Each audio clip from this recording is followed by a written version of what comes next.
Spencer, the other day you told me, just completely off the cuff, we've forgotten how to be bored.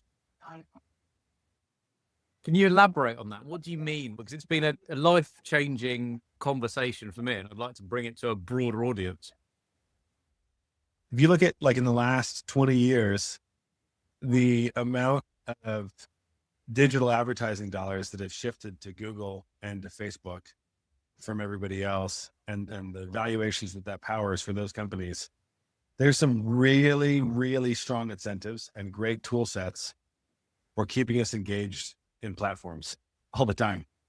And they measure themselves by how much of our time we spend inside of them. One of my best friends, his dad, asked me a question. He goes, "Are you smarter than Einstein, or is Einstein smarter than you?" I was 17 or 16 or whatever. And I said, "I feel like there's a trick question here." And he was like, "You have access to more computational power and a greater library than Einstein could ever have dreamed of. Yeah. So what are you doing with your time? And what's holding you back?" You know, if there were any comparison of ourselves with our ancestors 100 years ago, let alone 300 or 500 years ago, we are functionally gods. And so what kind of gods are we? Are we the ones that are like sitting on Mount Olympus, just looking at our phones all the time and engaging with different substances to stimulate our dopamine? Or like, what are we doing? I love tech. Put it out there. I would not be doing what I'm doing career-wise if it wasn't for the democratization and the access to knowledge and these tools, right?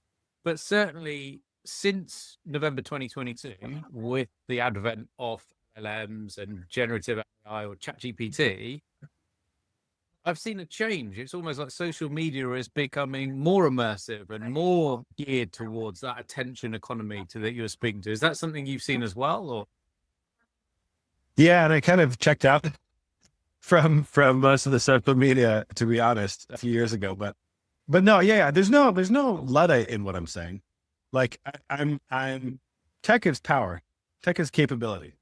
Yeah, you can be used for good, ill, or hedonism. Like it's a neutral thing, and I think I wish that there were more communities or forums, or that I had an easier time finding the communities or forums where people were using all of the tools that we have to more frequently engage in really empowering and ennobling stuff. So when you said to me that comment about we've forgotten how to be bored, there was a bit of a shock moment for me. And that was only a couple of weeks ago. And subsequently to that, I have looked in a lot deeper in my screen time and actually being a lot more considered and mindful in terms of where I spend my attention and where I spend my energy as a knock-on consequence. And the thing that I've found is when I was cycling along, I would previously stop the traffic light.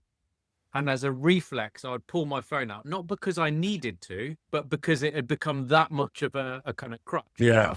It's only now breaking that I kind of see that it's similar to cigarettes, right? You don't necessarily want a cigarette, but the reflex of just going through the packets. What are your thoughts?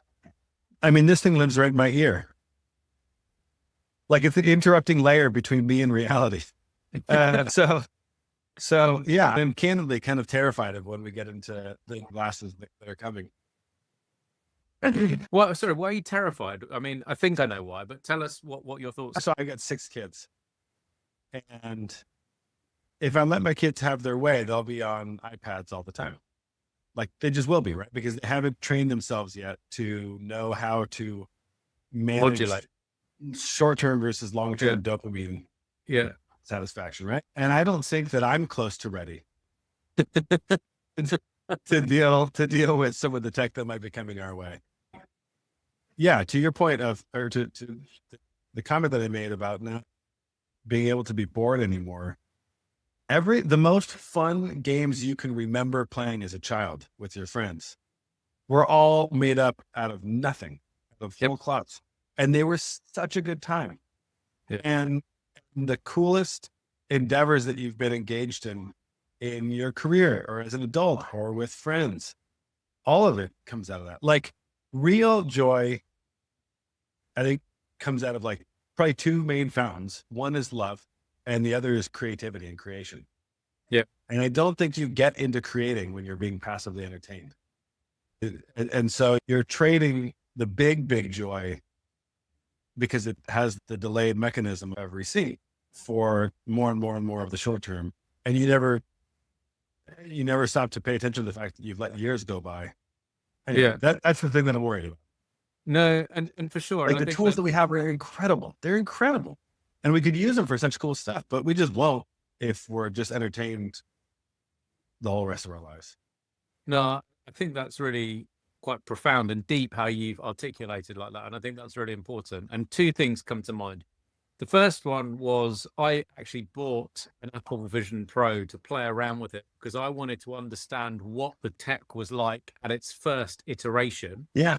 To see, because I look at what the phones used to be like, and they were a bit slow, and that was good, and that was okay. And the user interface was a little bit more deliberate because there was allowed more time to breathe and to think. Since I've changed in terms of how I'm approaching my screen time, a big reflection for me is think back in the day when the egg timer or the beach ball or whatever.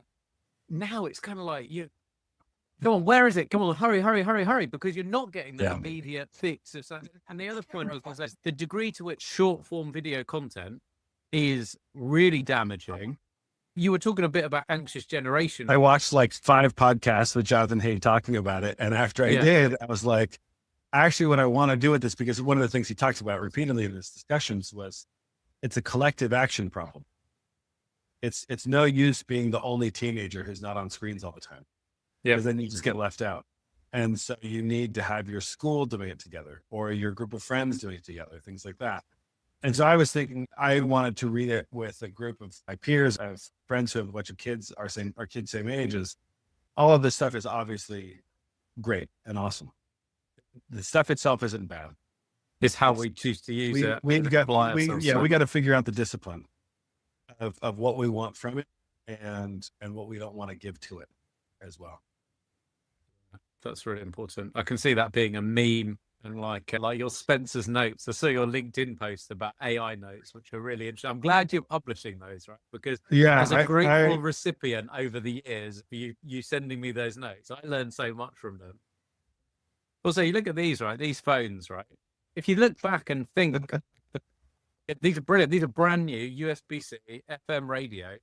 We're looking at how can we be more mindful at work. So if we're on a shoot and we're filming something, it's because we've literally given everything to these devices. It's our phone, it's our camera, it's our radio, it's our address book, it's our way to pay, it's a way to get in and out of buildings, it's to get onto a flight, literally everything, right? Yeah. So it's almost harder to function and operate without it. And I think that's partly by design as well, right? 100% it's by design. There's a great tech blog called Stratechery, which talks about the business strategy and technology.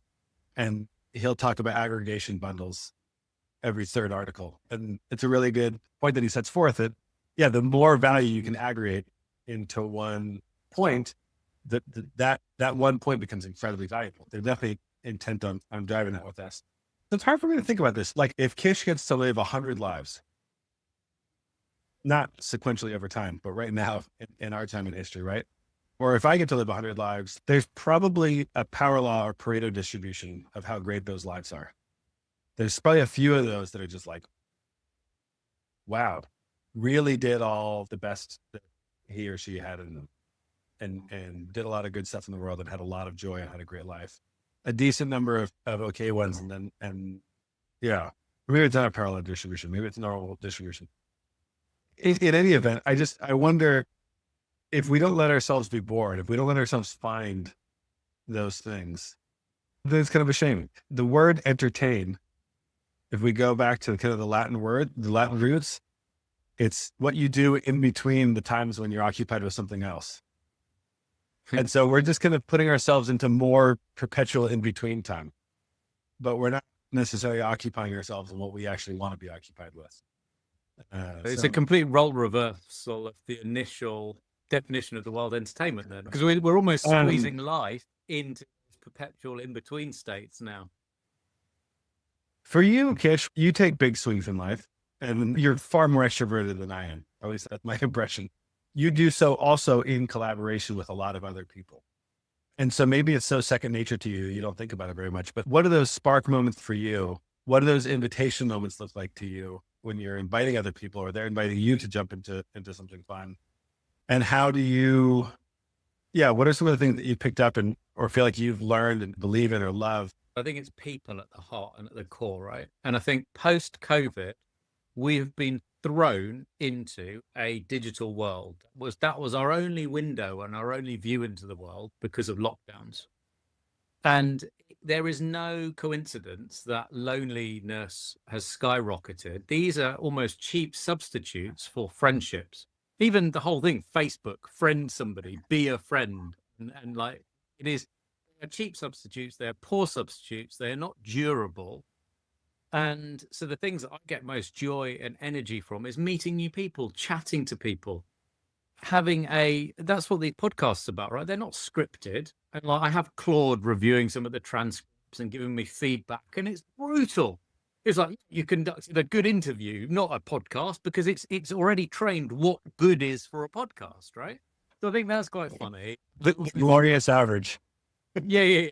And then the other thing that I think is quite fun is, the other thing that I think is quite scary actually, and not fun is we've gone to a point where, like, say day to day, just because we can do 16-hour days of meetings back to back, is it any wonder after subjecting ourselves to that kind of working environment full of transactional conversations that then we just absolutely crash out and spend the last few hours on a slightly smaller screen rather than the massive one that many people work from in certain sectors? I've gotten away from it. I used to be better disciplined at asking myself the question of what uses of my time were way, way better than others and which ones were therefore I should just let them go and let those things fail. And I should get better at that. That used to be a more of a strength of mine. So I tell you what was really helpful for me in that was the old bang on the head, because seriously, like, and it's so funny. James, one of my old bosses, I said to him that, I don't have the energy or a focus for not a proverbial bang on the head, an actual bang on the head. No, it was a proper bang on the head. Yeah. Horrible thing. But James said to me, he goes, yeah, Kish, it sounds like you developed managerial potential, old boy. Well done. So now my energy is focused on protecting me first and foremost, because when you have headaches, it's not fun and you're not the best person to be around. Put your own oxygen mask on first, which as a doctor, I've been terrible at. We make the worst patients, but then there is strength of community on social forum and networks and stuff. Because when I was going through my brain injury recovery, it was a lovely lady called Emma Cobweb, double-barreled hyphen surname, brilliant.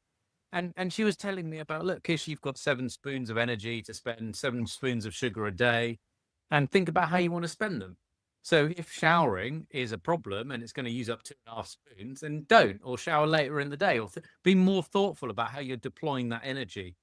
And I certainly think these devices are very difficult to, they're almost, you said about the AirPod being a interface between you and the real world. And if you look at all this disruption, a rectangular screen this big has caused, my concern is if you look at the immersive worlds that are coming and we don't learn the lessons from social media into this new immersive world, then the potential benefit will obviously be high, but so too will the harm. And as a doctor, first and foremost, it's how are we deploying these technologies in ways that are helping human health as opposed to harm. For me, I do a ton of audiobooks, and I love that. I also do a ton of podcasts, and I reflexively look at the news all the time, and that's mostly a waste of time. The other thing that's coming to mind is, as you're saying this, is like, whether it's the screen or this, there's no feedback loop between what I'm doing with other people and what happens in here, except for the gamified version in social media. where there's posturing stuff and all that stuff on top of it also. That's a question I have for you. Cause again, you engage, you strike me as a person that gets to more real conversations on social media than the average bear. So what I would say is I can reflect back on merging the worlds of social media and mainstream media. And that was when I would film something. Initial early days, it was the camera on front TV and then putting that on social media or screen recording or whatever. But I was not very good setting boundaries. I would literally be like, in the early days of Facebook, and yeah, it worked really well. I got videos to like 500, 600, 700,000 people, some little clips, but that was constantly giving the algorithm what it wanted in terms of somebody liked it, send them a message, say thanks so much, do this, right? And I think in terms of my evolution now is when somebody reaches out to me on LinkedIn, I'm not going to type a message because it'll take too long, but I'll send them a voice note or I'll send them an audio note and say, look, thanks so much for connecting. Great to meet you. How's your day going? So it's trying to humanize that interaction or that conversation. And you're landing on some really interesting stuff. And the reason that I say that is because Deborah Cohen, who I did my Christmas shopping, has written a book about bad influence. And this is how the internet hijacked our health, essentially. And she's going on now to do research about parasocial relationships in terms of, for me, as a doctor, the human connection in terms of people telling me stuff as a doctor, they would not tell anybody else in their lives.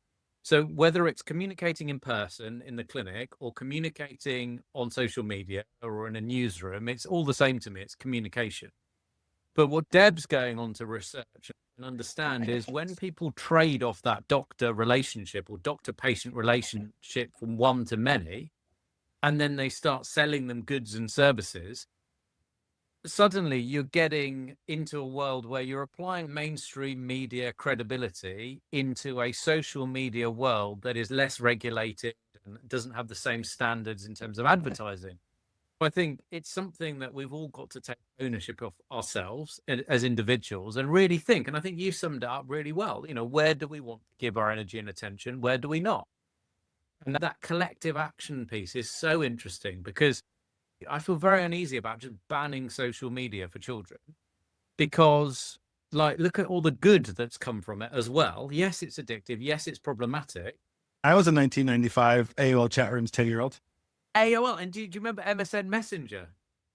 So is that not highly hypocritical, just removing something from children when we had a rudimentary earlier form of that technology earlier on?